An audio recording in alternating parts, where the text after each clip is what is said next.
The author of the brand new book just released today called Rogue Spooks, the Intelligence War on Donald Trump. Dick Morris. Dick, good to see you again, my friend. It's been a little while. Congratulations on the new book. Last time I was here, I was predicting a Trump victory. Now what I'm saying is we're going to have to work as hard to keep him for 4 years as we did electing him. Yeah, I've never really seen anything like the vitriol, and I think we see the social media hate, we see the back and forth with the media itself, but you know, the internal problems, the ones you refer to, are perhaps the most insidious on this administration, and they might be those we are the most blind to. Tell us. Yeah, well, I don't think it's really even internal problems. I think there is a coup d'etat going on right now, right in front of our eyes, just like we lived in Argentina or something. And it's led by the intelligence community, working with the liberal media and now the special prosecutor. And when Obama learned that Trump was going to win, he got Brennan, the head of the CIA, and Holder, the AG, and Comey, head of the FBI, to tell their people to stay put, not to leave, stay at their desks. In fact, 2,000 of them he moved over from at-pleasure appointees who could be fired to civil service employees who could not be fired. And their mission was to leak, to destroy this administration from within.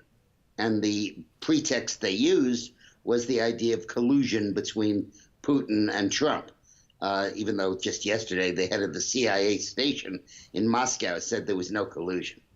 And they circulated this dossier that was prepared by a British spy that was filled with just crazy stuff, including an account that the guy who negotiated this collusion was identified, and he'd never been to Eastern Europe. It was obvious it wasn't him.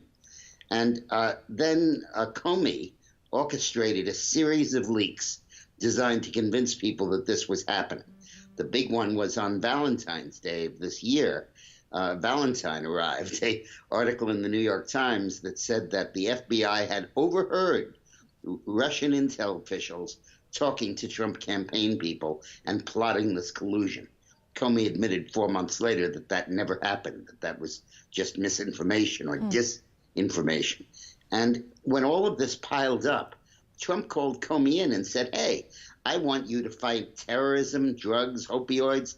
What are you doing? And he said, well, I'm working on the Russia investigation. And Trump said, what Russia investigation? I didn't do anything.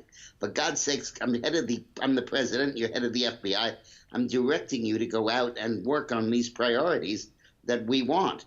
And Comey screamed obstruction of justice, made Trump fire him, leaked the memo of their conversation, and we got a special prosecutor. But when the information about Comey came out, it turns out that the only one that appears to have been colluding, the only evidence anyway of any collusion was between Loretta Lynch and the Clintons. It also seems that the only evidence of any leaks was from Comey himself. And so how do you explain somebody who has to be a pretty smart guy, Dick, but he either just is that stupid that he disclosed this, or maybe his intention was never really to destroy Trump? Where do you fall on all that? No, his intention was to oust Trump from the very beginning of Election Day. Obama and Comey and Brennan and Holder would determine that Trump would not either take office or serve out his term. And they set in motion this really plot using this phony dossier, phony leaks to substantiate it, and then say, oh, even if Trump didn't do it, he's obstructing our investigation. And it's a deliberate effort to remove the president of the United States. We've never had that before. And if it happens, if it succeeds, we'll be like a South American country. The president will say, well, I was elected, but what does the army think of me? What do the colonels think of me? Worried about a coup all the time. This is absolutely a threat to our democracy at its core. And, you know, I got Bill Clinton elected. I'm not some kind of crazy right-wing nut, and I'm not some kind of, you know, conspiracy theorist. I haven't gone nuts. This is actually happening.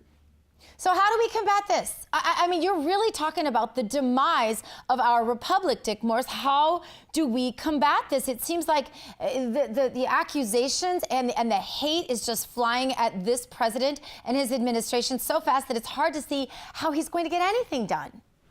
Well, I believe that what Trump should do is to get Sessions to appoint a new, separate special prosecutor, not fire Comey, not fire Mueller, keep him, but appoint somebody else to investigate the prosecutor, to prosecute the prosecutor.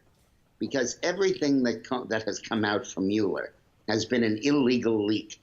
Like, Gina, you know that last weekend they broke into Manafort's house with the SWAT team and all.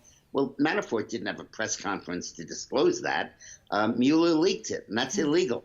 And every day there's been an illegal leak from that prosecutor's office. And in about 100 cases, it's actually involved classified material, either from there or from the FBI.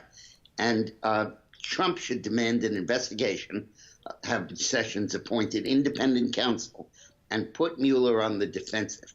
I learned when I worked for Bill Clinton, when we were fighting Kenneth Starr, that, as I told Clinton back then, this is a presidential race between you and Ken Starr, and only one of you is going to walk out of here alive. And this is the same now of Mueller against Trump. And what he has to do is to get some offense on the board by laying these leaks at Mueller's desk. Why do you suppose that if this president is ultimately being infiltrated to such a degree that, for example, the stock markets aren't reacting to any of this? Well, I think that the stock market is reacting to Trump's economic policies. You know, he hasn't passed any stimulus or tax reform, but by making clear that any businessman in the country who takes a risk is going to have the federal government backing him up, not undermining him. And knowing that they have a buddy in the White House will protect them. And I think that has unleashed a torrent of activity in American industry and capital. And well, we'll have to keep watching, Dick Morris, because it sure is getting scary out there. The book is Rogue Spooks. Get your copy today. Thank you, Mr. Morris, for being with us. More in a moment. Stay put.